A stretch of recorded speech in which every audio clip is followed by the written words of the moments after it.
quarto ano, agrupamento D, tudo bem com vocês? Eu sou a professora Lorena e aqui ao meu lado está a intérprete Débora.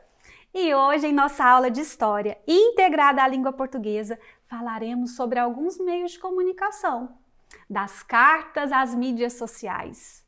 Me diga uma coisa, você já escreveu ou recebeu alguma carta? Tem alguma conta em alguma rede social? Vamos começar? A linguagem é qualquer meio pelo qual o homem comunica ideias, sentimentos. É através dela que podemos transmitir nossos conceitos, proporcionando a interação. A escrita é uma forma de linguagem, porém ela não é a única. Existem várias maneiras de se comunicar. Observe a imagem do número 1. O que essa pessoa está tentando representar através desse gesto? Não há nada escrito, mas eu sei que ela está solicitando silêncio. O gesto também é uma forma de linguagem. Já ali no número 2, nós temos um sinal, Libras. Formei a palavra Libras. Libras é uma linguagem totalmente gestual, assim como o Braille é uma escrita tátil. Na imagem 3, temos uma criança produzindo som, produzindo música. A música e a dança transmitem mensagens ou expressam alguma emoção, sentimentos. E por fim, a imagem 4, vemos um sinaleiro ou semáforo. Cada cor representa uma ação. O vermelho indica que devemos parar. O amarelo representa a atenção. E o verde orienta que podemos prosseguir com o veículo. Ali não há nada escrito. Porém, o seu significado se dá por conta de uma convenção social. E como falado no início, a linguagem integra as pessoas. Na Grécia Antiga, as mensagens eram ouvidas por um mensageiro que viajava por quilômetros a cavalo para repetir a mensagem cara a cara para a pessoa designada. Fico aqui pensando, e se o mensageiro esquecesse um pedaço da mensagem? E imagina a confusão que seria. Atualmente, nós obtemos as informações do outro lado do mundo quase que instantaneamente, no momento em que acontecem. Gente, a escrita é um processo que passa por constante evolução. Ela acompanha o estilo de vida das sociedades. Assim, é comum encontrar em textos antigos palavras que estão em desuso e em textos novos palavras acentuadas de forma diferente. Quero apresentar para vocês o alfabeto fenício. Ele que deu origem ao nosso alfabeto. Gostaria que observassem cada um desses símbolos. Agora, tente identificar a letra que cada um representa. Será que conseguimos? Vamos tentar? Observe o traçado, o formato. Se precisar, se aproxime um pouquinho mais da TV. E aí, tá difícil ou fácil? Vamos ver se a gente acertou alguma? Eu acertei a letra Q, que achei muito parecida. A letra K também. Percebem que ela só está invertida? E as outras que consegui acertar foram as letras M e N.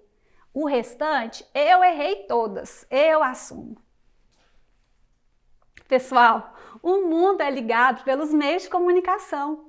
Nossos antepassados comunicavam-se à distância por meio de cartas, que levavam semanas ou até meses para chegar ao destinatário.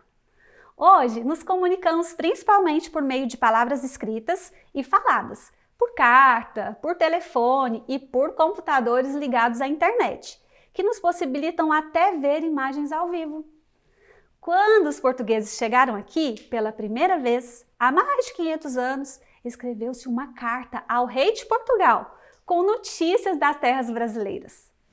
Essa carta foi levada ao rei por uma embarcação que demorou algumas semanas para chegar lá.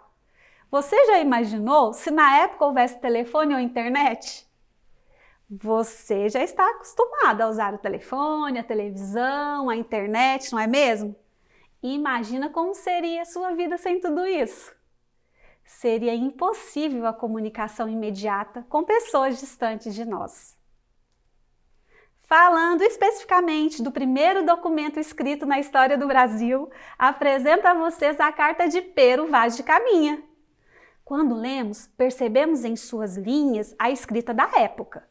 Pero Vaz de Caminha era o escrivão da frota de Pedro Álvares Cabral e ele enviou essa carta para o rei Dom Manuel para comunicar o descobrimento das novas terras. A carta ela é composta por 27 páginas de papel, porém trouxe para vocês alguns trechos para conversarmos sobre. Traz ao longo do mar em algumas partes grandes barreiras, umas vermelhas e outras brancas, e a terra de cima toda chã, e muito cheia de grandes arvoredos, de ponta a ponta é toda praia, muito chã e muito formosa. E no finalzinho ele diz: beijo as mãos de Vossa Alteza, deste porto seguro, da vossa ilha de Vera Cruz. Hoje, sexta-feira, 1º dia de maio de 1500, Pero Vaz de Caminha. Pessoal, quando eu li inicialmente, eu não estava entendendo muita coisa. Por conta disso, eu trouxe o vocabulário para compreendermos melhor o que Pero Vaz de Caminha disse ao rei. A palavra que me pareceu estranha foi a palavra chã. Ele disse que a terra era toda chã, chã e muito formosa. Chã significa terra plana. E ao falar com o rei, ele diz Vossa Alteza, que é um pronome de tratamento destinado a reis, rainhas, príncipes e princesas. E ele assina dizendo que a carta está partindo da ilha de Vera Cruz, que é o primeiro nome dado ao Brasil. Falando em cartas, você sabe escrever alguma? Olha só o esquema que vai orientar sobre a escrita de uma carta pessoal. Iniciamos com a data e o local. Então, Goiânia, 12 de agosto de 2021.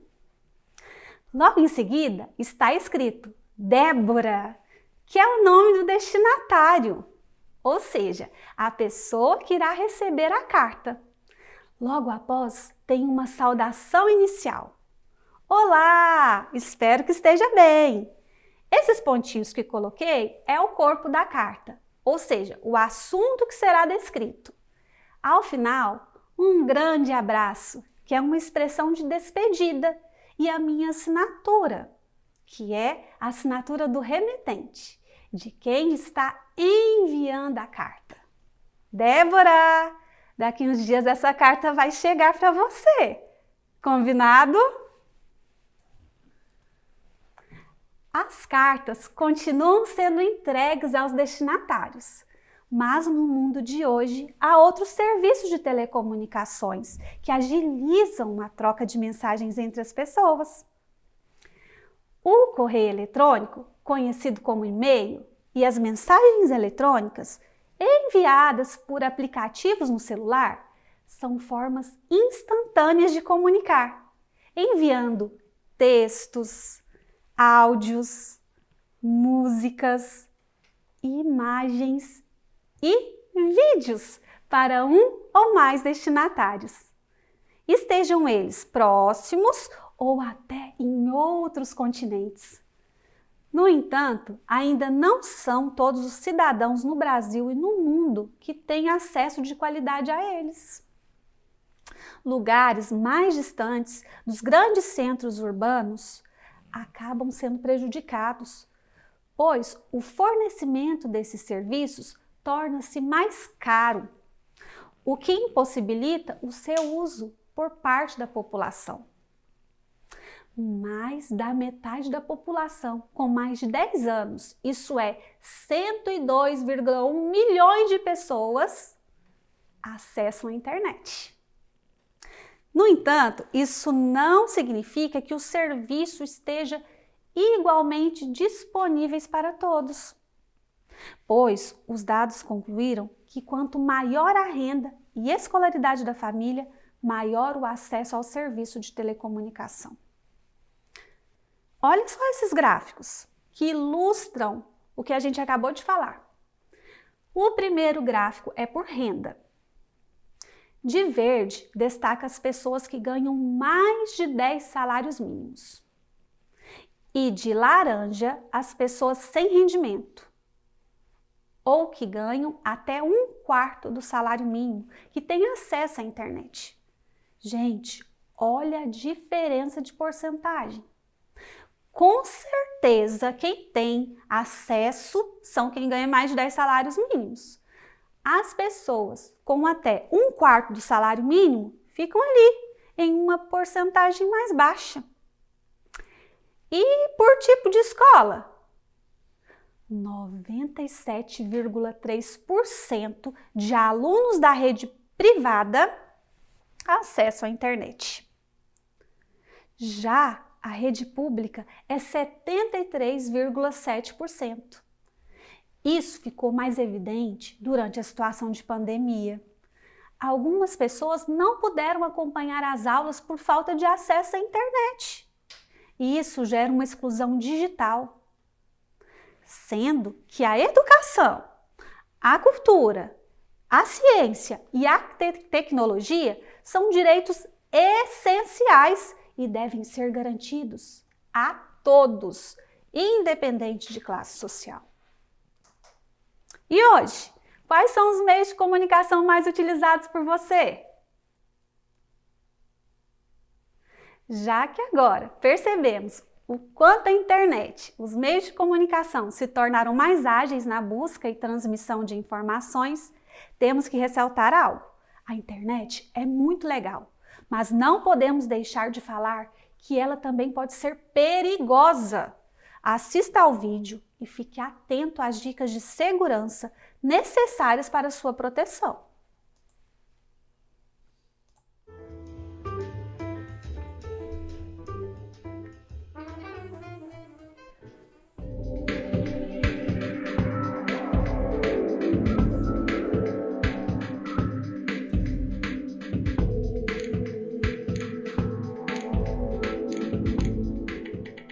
Carol recebeu um convite de uma nova amizade na rede social. Viu que tinham diversos gostos em comum e logo aceitou. A recente amiga se chama Mônica e agora as duas passam horas conversando sobre música, joguinhos e moda. Carol conta sobre a escola, seus amigos, sobre o grupo de música que mais gosta e seus programas de TV favoritos. Como pode existir uma pessoa tão legal e que gosta das mesmas coisas que eu? Pensa Carol. As duas combinam de se encontrar pessoalmente, mas em segredo. Porém, o que Carol não imagina é que a Mônica não é exatamente quem ela pensa ser. Desconfiada e preocupada com a filha, a mãe de Carol resolve olhar no seu computador para saber com quem ela conversava por tanto tempo no dia anterior. Olhando o histórico do comunicador instantâneo, ela vê o encontro que foi marcado após o colégio e logo percebe que sua filha pode estar correndo perigo.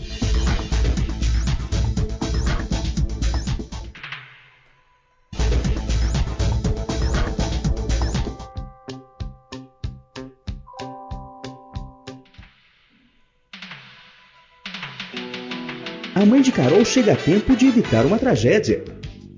Felizmente, a suposta Mônica se atrasa para o encontro. O caso é denunciado às autoridades e ambas voltam seguras para casa. A mãe de Carol explica que ela não pode passar informações para um estranho no computador, pois nunca se sabe quem está do outro lado da tela e orienta sobre o perigo de marcar encontros sem a permissão dos pais e o risco que ela estava correndo. Constrangida, Carol pede desculpas e promete que isso não acontecerá mais. Isso podia acabar mal. Da mesma forma que não devemos conversar com estranhos na rua, devemos tomar cuidado com estranhos no ambiente virtual. Dissemine esta ideia. Então, pessoal, dissemine essa ideia. Contamos com você. E assim, encerramos a nossa aula de hoje. Utilize os meios de comunicação com responsabilidade, consciência e cuidado. Utilize as inúmeras possibilidades de comunicação e não deixe de valorizar aquelas que tanto nos serviram. Você sabia que mais de 60 mil carteiros trabalham diariamente andando a pé, de bicicleta, por vários quilômetros para entregar aos destinatários cerca de 40 milhões de cartas, encomendas, contas e objetos variados? Quero dizer que deixei uma atividade para vocês realizarem. Essa atividade está no portal Conexão Escola.